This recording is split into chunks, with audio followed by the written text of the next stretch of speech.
Okay, hello, beautiful souls. Welcome back to my YouTube channel, to Wellness Wave Creations. And this is Orshi, your Ayurvedic health counselor, frequency healer, and little nerdy alchemist. And welcome here if you're new to this space. And welcome back if you've been following my work, as today my thoughts are on the pH scale.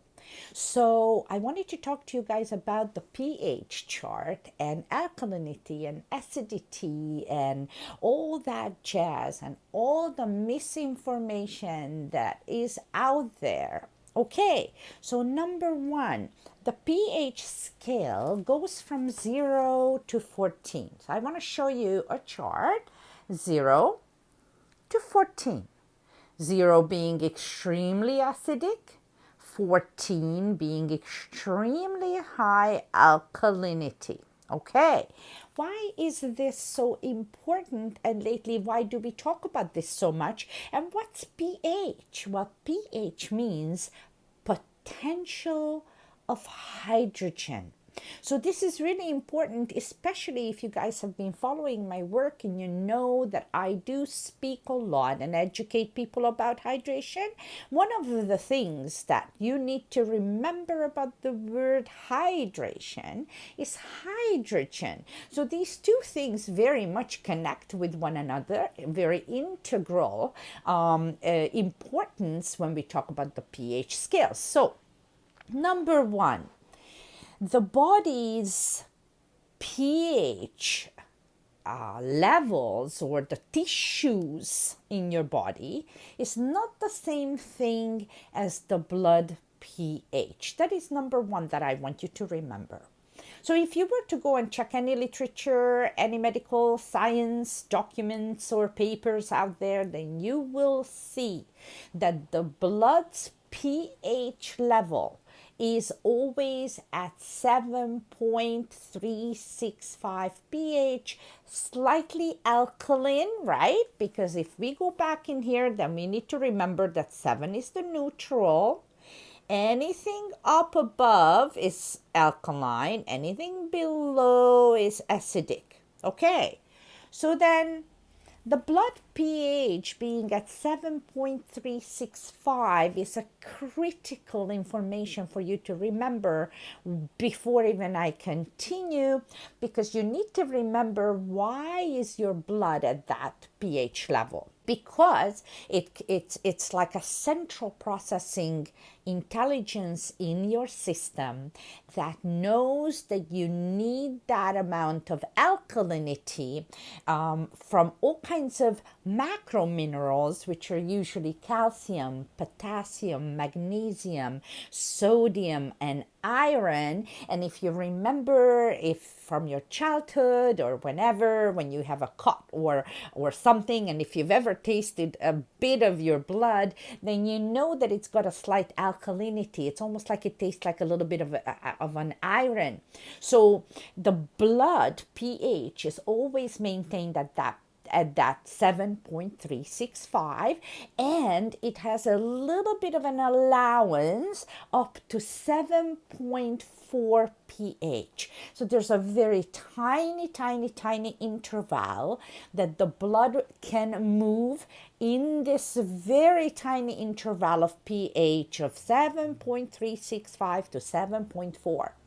If it goes out of that range, then coma and or death will occur without a doubt. So because of your central intelligence is aware, if you put all of the acidic stuff into your system, you're exposed to a lot of oxidative stress, processed foods, environmental factors, stress, smoking, alcohol, all kinds of things that actually oxidizes your tissues of the body's tissues I'm talking about, then the blood will eventually start, so to speak, panic for more minerals, because you're actually creating a very acidic environment in your system,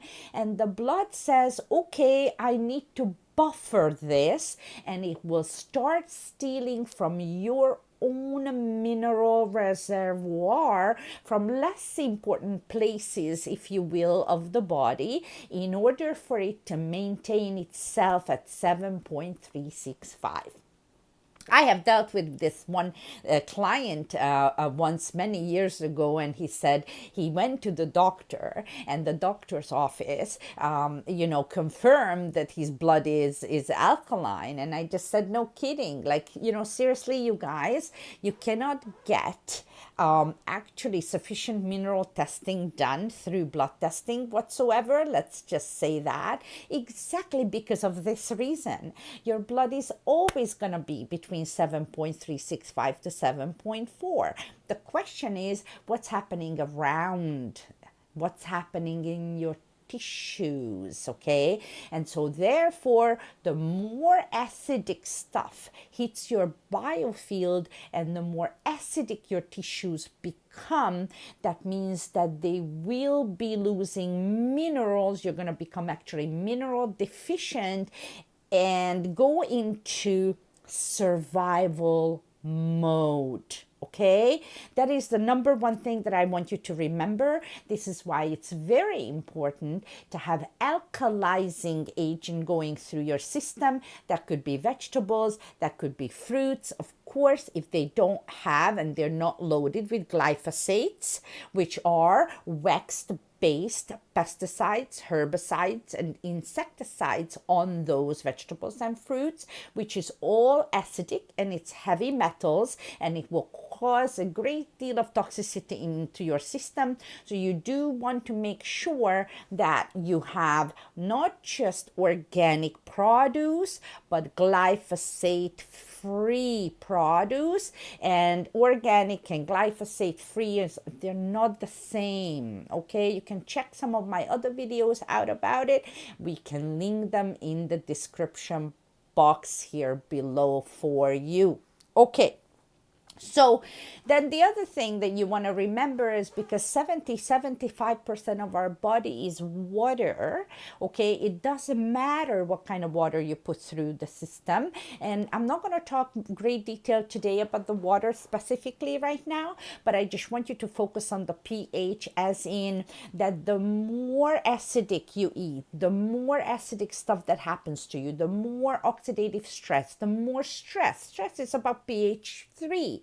Imagine that. So I want to show you something super cool about the pH chart, okay? And I will show you through this table here. What I want you to kind of get your eye in, like focus to the number 7, the neutral. Okay, for example, tap water is neutral pH by municipal standards.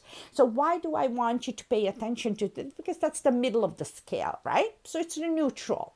So if you go from 7 to 6 and you go downwards, so you're going to go to the acidic spectrum now, then the difference of 7 to 6 is not 1. The pH scale is a logarithmic scale.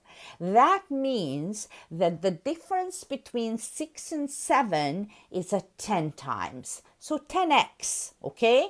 So it doesn't matter which direction you're going to go, but 7 to 6 means 10 times more acidic. While if we go 7 to 8, it means 10 times more alkaline.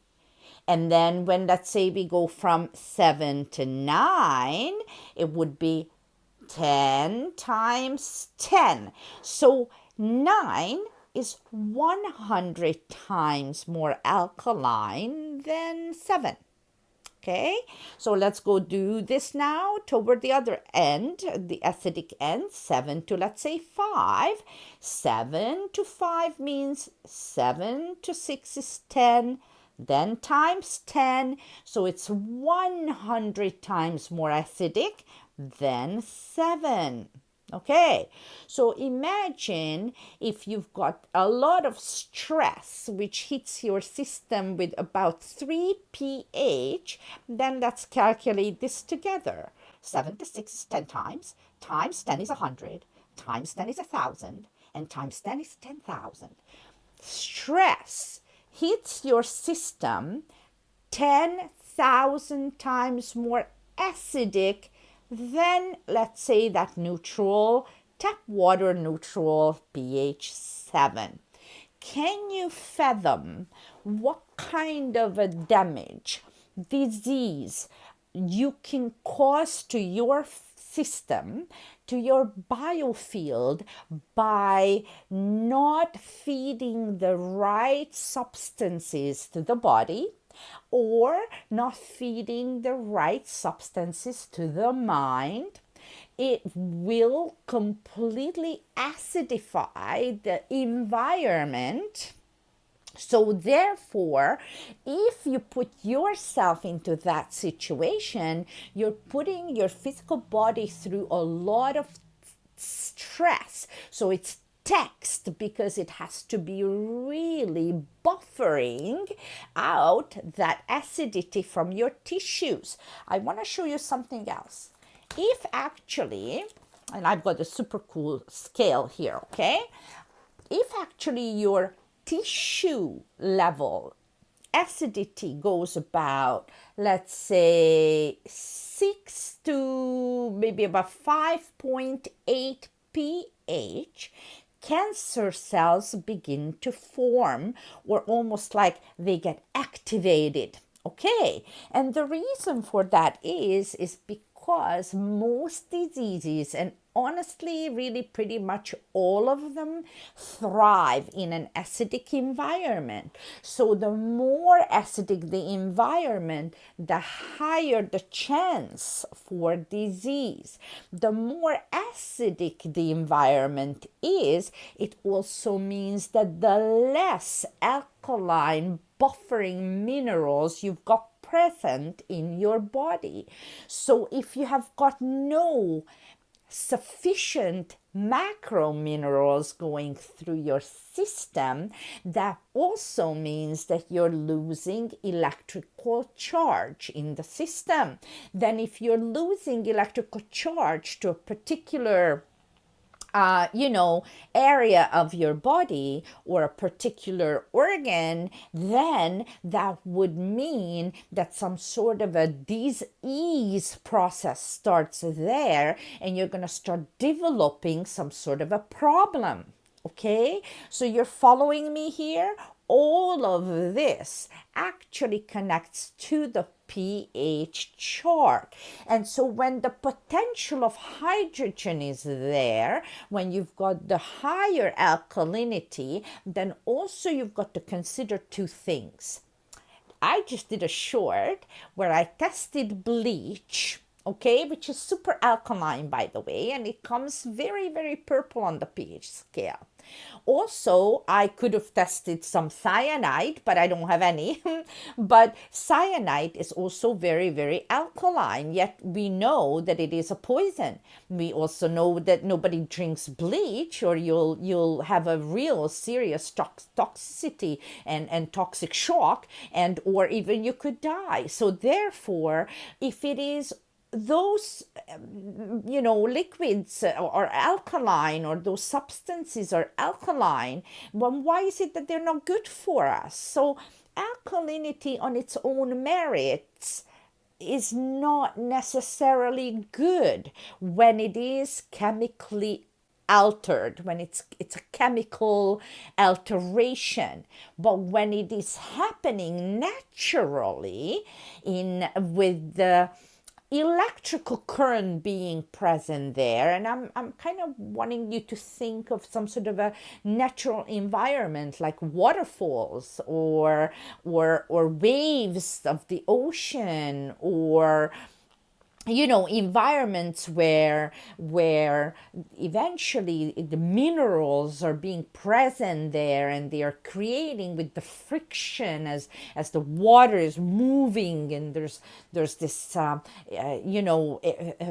energetic movement to it. It basically will be electrifying that substance, to be full of electrical charge, negative ions. So therefore, like if we're talking spring water or waterfalls, then we know that the water grabs a lot of the natural minerals from the mountains, from the rocks, so therefore, let's say if you were to go to Banff in Alberta, where I have tested the water just straight up the stream that's running right through town, it's actually a pH 8.5, even pH 9. Or if you go to certain areas in the world where there's those very alkaline waters present, like in Lourdes, France, or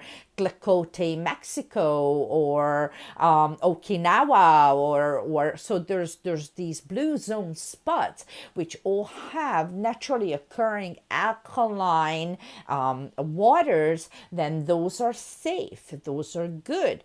But if it is chemically induced, like let's say they would introduce to your tap water first a lot of acidic oxidizing killing agent, which is usually chlorine or chloramine, but then they have to buffer that out, otherwise all of our city pipes would just burst. I mean, they would have holes in them all the time. So what the cities will do is they will alkalize it with high pH substances such as lye, Lye, ash, ammonia. And so basically your tap water is pH, but it's 7, but it's got a lot of chlorine or chloramine for sanitization purposes, and then it's got a lot of lye and ash and ammonia, so that we buffer out that acidity. And so yes, tap water is full of minerals, but it's also full of these other substances which you don't want to consume. So this is what I want to leave you with today, so that you remember that there is much more to the word alkalinity than just to hear, oh, it's alkaline. You need to understand more about alkalinity in relation to your tissue pH. Why is it important to keep it alkaline? As you're going to be not taxing anymore the physical body, it'll be much easier for the blood to buffer that 7.365. You're not going to be taxing your own physical body, which, isn't it just amazing? Why would you do that? Why would you want to tax yourself? Aren't we taxed enough, right? So this is why it's super important what we put through the body. This is why it's important what we drink. This is why it's important that we have alkalized, ionized water going through the system. And that has nothing to do with chemically induced alkalinity. Okay, so this was it for today, and thank you so much for listening. I will be throwing a pH chart below in the description box, and my other video about alkalinity and acidity will also link it here for you in the description box. And follow me along, as my next video is going to be a continuation of this subject matter. So further out, Namaste. Happy New Year. Bye-bye.